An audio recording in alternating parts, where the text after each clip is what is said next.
Не забудьте подписаться на наш канал, чтобы увидеть такие автомобили.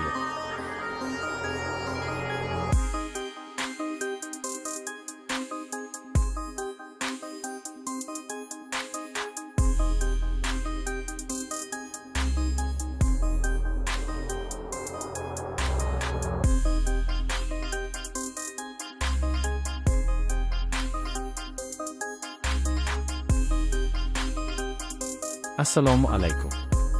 Bugun 2026 yilgi Chevrolet Damas haqida qisqacha gaplashamiz. Bu avtomobil ko'p yillardan beri oddiyligi va ishonchliligi bilan tanilgan.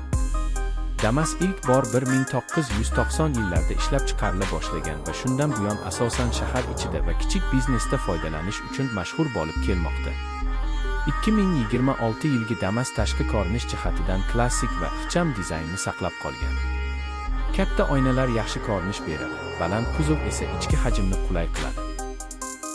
Salon sodda, lekin amaliy, 7 kishigacha joy bor yoki yuk tashish uchun moslashtirilgan variantlari mavjud. Avtomobil oq butun 8 litrli 3 silindrli benzin dvigateli bilan jihozlangan, taxminan 38 ot kuchiga ega. 5 pogonali mexanik uzatma va orqa gildirakdan tortish tizimi bilan ishlaydi. Yoqilg'i sarfi o'rtacha 7 litr atrofida bo'lib, juda tejamkor hisoblanadi.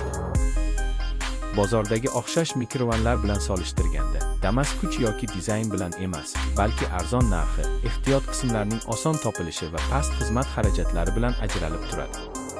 Narxi ham ko'pchilik uchun qulay bo'lib, yangi avtomobil izlayotganlar orasida yaxshi tanlov sanaladi. Haydashda Damas sokin va barqaror, yuqori tezlik uchun emas, balki kundalik foydalanish uchun mo'ljallangan.